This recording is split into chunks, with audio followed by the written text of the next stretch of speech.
A paz do Senhor Jesus, eu sou o pastor Cleiton Francis e você está no canal Cleiton Francis Devocionais, o seu canal de edificação da fé. Bom, com certeza você deve ter aí ouvido falar de uma declaração do pastor Ed Renekiewicz, a qual ele fez dizendo que as escrituras, a Bíblia, a palavra de Deus deve ser atualizada. E eu gostaria de comentar algumas coisas sobre isso. Se por um acaso você ainda não soube dessa situação, dessa informação, vai ficar sabendo agora por meio desse vídeo, enfim, porque o pastor Ed Renekiewicz é um pastor de muita influência, né? Na verdade eu considero mais um filósofo que observa as escrituras do que propriamente um pastor que é filósofo também, sabe? Então, assim, a primeira coisa que a gente tem que entender é que, assim, o que o pastor Ed Renekiewicz fala causa muito burburinho, porque ele é muito influente na mídia convencional e também nas mídias da internet. E é bem complicado as declarações que ele dá, porque isso pode impactar na maneira como muitas pessoas vão entender o Evangelho. E o que ocorre é que nas declarações do Ed Renekiewicz nós percebemos bastante influência do marxismo, principalmente do marxismo cultural, não somente das ideias de Marx filosóficas, mas também das ideias de Marx do seu movimento cultural em si, que influenciou muito a esquerda radical. Então, queridos, olha só, vamos deixar bem claro uma coisa em primeiro lugar. Não vamos ofender o Ed Renekiewicz, vamos deixar que o próprio Senhor se encarregue de esclarecer a mente dele acerca desses assuntos, de talvez mudar a mente dele, porque as coisas que ele declarou são coisas tristes, são coisas lamentáveis. Por exemplo, a partir da hora que eu digo que a Bíblia precisa ser atualizada, eu estou dizendo que a palavra de Deus ela erra, que ela comete erros, comete equívocos. E isso é algo complicado para a gente, porque ou a palavra de Deus é inerrante, ou a palavra de Deus é errante. Por isso que, assim, existem várias formas de interpretação bíblica. Por exemplo, nós cremos na interpretação verbal e plena, que é a interpretação onde você não considera que há erros. Cada palavra da Bíblia, ela foi inspirada por Deus, pelo Espírito Santo, pela mente do Espírito Santo. Então, nós cremos na inerrância das Escrituras. Então, nesse contexto, a Bíblia não precisa ser atualizada, ela não precisa ser contextualizada. Não, porque simplesmente quando nós olharmos para os fatos históricos, nós entendemos os relatos históricos, mas também entendemos todas as lições por meio da vida do acontecido ali, Mas também na palavra de Deus, muitas passagens que são leis, são regras, é o manual da vida pra gente. E nós não devemos, aliás, contextualizar aquilo no sentido de colocar algo como, não, aquilo ali é só para aquela época, é só para aquele povo, é só para aquele determinado momento da vida da humanidade. E isso é algo que vai causar em nós um problema muito grave, que é o problema de você perder as estruturas do Evangelho, da palavra de Deus, do poder, da eficácia do Senhor. Se lá em João capítulo 1, ele está falando ali no princípio era o verbo, a palavra, imagina só, se eu creio que a palavra é errante. Nós vamos ler um texto aqui em 2 Timóteo capítulo 3, versículo 16, que diz assim, olha: toda a escritura é inspirada por Deus e útil para o ensino, para a repreensão, para a correção e para a educação na justiça. Então, assim, toda a escritura é inspirada. Inclusive, o próprio apóstolo Pedro reconheceu que os escritos de Paulo eram escrituras inspiradas pelo Espírito Santo, inspiradas por Deus. Então, sabe, queridos, a gente tem que tomar um cuidado quando a gente pega, não, essa parte da escritura é inspirada, essa parte não é. Porque não é bem assim. Olha só esse outro texto aqui, vamos prestar atenção. Aqui em Mateus 22, 29, diz assim, presta atenção. Respondeu-lhe Jesus: errais, não conhecendo as Escrituras nem o poder de Deus. Então você vê que quando a gente não conhece as Escrituras, a gente comete erro. E também a gente erra por não conhecer o poder de Deus. A Escritura é poder de Deus. Aqui, Hebreus 4,12 diz assim, porque a palavra de Deus é viva e eficaz e mais cortante do que qualquer espada de 2 gumes, e penetra até o ponto de dividir entre a alma e o espírito, juntas e medulas, e é apta para discernir os pensamentos e propósitos do coração. E não há criatura que não seja manifesta na sua presença, pelo contrário, todas as coisas estão descobertas e patentes aos olhos daquele a quem temos de prestar contas. Será que a Escritura precisa ser contextualizada? Será que ela precisa ser ressignificada? Esse termo é muito perigoso, eu tenho que ressignificar as coisas.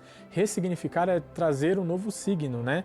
É trocar o significado, trocar a maneira que a gente entende aquilo.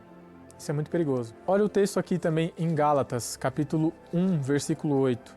Mas ainda que nós, ou seja, os apóstolos, ou mesmo um anjo vindo do céu pregue evangelho que vá além do que vos temos pregado, seja anátema, ou seja, maldito, né?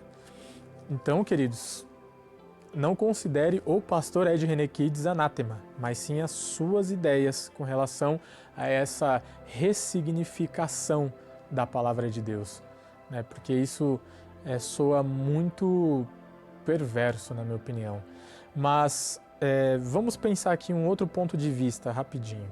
Existem alguns conceitos acerca de inspiração bíblica. Eu já falei que o meu conceito é inspiração verbal e plena, ou seja, cada palavrinha ela tem ela é inspirada por Deus. Existe a inspiração conceitual. O que é inspiração conceitual? Ela tem um nome técnico, né, um nome que você encontra nos livros didáticos acerca desses temas. Esse termo que é inspiração dinâmica, tá bom? Então, na inspiração dinâmica, as pessoas elas entendem que algumas coisas da Bíblia não são inspiradas, mas sim os seus conceitos. Ou seja, é algo que está um pouco acima do texto, sabe? O texto em si ele pode ser mudado, ressignificado, trocado de lugar, mas os conceitos sim são inspirados por Deus. E aí abre um paralelo muito grande para a gente entender que há muitos erros dos escritores bíblicos. Olha como isso é perigoso. Então a gente vê no pastor Ed Renekiewicz uma grande influência de Marx, né, como já foi falado antes, e essas influências filosóficas faz com que ele tenha um pensamento ético um pouco diferente do que a gente aprende nas escrituras propriamente dito. A gente vê ele fazendo alguns discursos, né, a favor, né, da união estável entre pessoas do mesmo sexo. Nós vemos algumas coisas que ele cita nessas mensagens que são coisas chocantes. Por exemplo, ele tem um sermão de alguns anos atrás, onde no texto em que Jesus conversa com a samaritana lá no poço, as águas vivas que Jesus oferece para a samaritana, segundo o entendimento do Ed Renekiewicz, é o sêmen dele. Então, segundo o pastor Ed Renekiewicz, águas vivas ali que o Senhor Jesus está oferecendo para ela, todo aquele papo de Jesus ali era um papo de que Jesus estava oferecendo o seu sêmen para aquela mulher. Então, eu acho pessoalmente repugnante isso. Eu acho asqueroso, tenebroso, ridículo, eu acho. Mas as ideias, a mensagem, não o pastor em si, não o homem. Porque assim, ele é um ser humano que tem sentimentos, tem família e tem a sua vida pessoal. Então, se eu proferir ofensas contra ele, eu posso machucar o coração dele, levá-lo à depressão. Ele fez um vídeo chorando, né, tentando se explicar ali. Não me convenceu a explicação, mas me comove o choro dele, porque você vê a parte humana. Eu vejo que assim, o conceito dele, eu não posso desconfiar do conceito dele de piedade, dele ser uma pessoa bondosa, ser uma pessoa amorosa, que quer o bem do próximo. Eu não posso desconfiar disso. Agora, eu só me contraponho com relação aos conceitos bíblicos e que você faça isso, né? Então, as palavras dele não são palavras coerentes à ortodoxia da fé. E eu creio que ele não acredita na ortodoxia. Então, é por isso, queridos, que nós devemos ter muito cuidado. Eu espero que esse vídeo tenha te ajudado. Eu espero que você tenha aprendido algo com esse vídeo. E o que eu gostaria que você captasse é que nós temos que ser como os bereanos, né? Nós temos que avaliar as escrituras, ler e entender que ela é uma inspiração de Deus para a humanidade. Você pode ver que a Escritura ela é supracultural, né? Ela rompe as culturas, ela não é simplesmente, as Escrituras não é fruto do entendimento de um homem de sua época, preso à sua cultura, às literaturas de época, ou se tinha literatura, se não tinha, enfim, aos conhecimentos de época, né? Não é isso, a Escritura não é fruto da mente de um escritor, ela é fruto da mente do Espírito Santo que inspira o escritor a escrever a palavra de Deus. Portanto, você vê que a Escritura ela fala do princípio, ela fala da atualidade e ela fala do fim dos tempos. Percebe?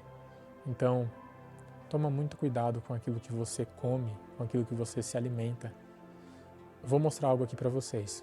Eu não posso debater a ideia de alguém se eu não ler esse alguém. Eu não posso debater algumas ideias se eu não as conhecê-las. Então, eu resolvi estudar algumas coisas. Ó, por exemplo, esse livro aqui de Nietzsche.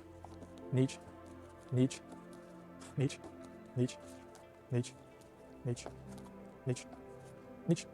Esses aqui foram presentes que eu recebi de um amigo meu, Samuel S.J.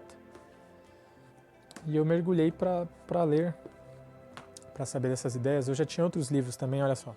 Então, tem esse livro aqui que fala de Freud, Marx. Tem esse livro aqui da coleção, né, Os Pensadores. E também Hume, Investigação sobre o Entendimento Humano. Tenho também outros livros de filosofia que não estão acessíveis agora, enfim. Tem muito material aí para leitura, então a gente tem que conhecer daquilo que a gente fala. Só que há pessoas que conseguem, por exemplo, eu leio tudo isso e não me deixo influenciar por essas ideias. Há pessoas que já são influenciáveis. E aí é onde pode acontecer um desastre. Acontece na nossa mente um sincretismo filosófico-religioso. E aí é bem perigoso, tá bom, queridos? Então, sabe, gente, nós devemos ter a mente cativa, todo o entendimento cativo, né? Tem que ser levado cativo todo o entendimento, como está nesse versículo aparecendo na tela. Porque se eu não aceito que a Bíblia é uma verdade absoluta, se eu digo que verdades absolutas não existem, aí eu vou ter um problema. Porque eu vou abrir um paradigma para que Deus não seja assim tão verdadeiro, não seja assim tão poderoso, não seja assim tão fiel, que o inferno não seja assim tão inferno, que o céu não seja assim tão céu. Percebe? Eu abro um paradigma para que coisas não bíblicas entrem na igreja e a gente deve quebrar isso. Como é que eu quebro isso? Com muito amor, eu quebro isso com muita paciência, com os fracos na fé, e eu quebro isso com muita dedicação e estudo na palavra de Deus. E você já está fazendo a sua parte, chegando até aqui nesse vídeo. E se você chegou até aqui, eu sou muito grato pela sua vida. Eu peço que você me siga nas minhas redes sociais que estão aparecendo aqui, tá bom? Meu Facebook, meu Instagram. Eu peço que você me siga para me ajudar, porque isso é muito bom. Se você puder compartilhar na sua rede social, eu fico muito grato. Quero deixar um agradecimento especial às pessoas que estão compartilhando, a minha pastora Cláudia, a diaconisa Débora, da igreja, e ó, o carro de som aí, mas eu não vou parar. E recentemente também ao meu amigo Aleph, que compartilhou também o vídeo. Vocês têm me ajudado muito, nós temos ganhado bastante inscritos, né? Ganhamos 13 ou foi 14 inscritos. Estamos quase chegando na nossa meta de 100 inscritos. Muito obrigado mesmo. Quero agradecer a minha tia também, minha tia que compartilha com todo mundo da família. Tia, um beijo. Bom, minha tia Selene, meu tio Nequinho. Também meu irmão Carlos também, não posso esquecer, meu irmão Carlos compartilhou também. Muito obrigado a vocês que estão me ajudando nesse canal, você que comenta, tá bom? A Andressa, a Jéssica, a pastora Cláudia, a diaconisa Débora também comentam aqui, ajudam a gente, ao próprio Samuel SJ que também comenta. Muito obrigado vocês, eu quero mesmo usar esse espaço para agradecer vocês, porque esse trabalho ele se faz possível com a ajuda de vocês, tá certo, gente?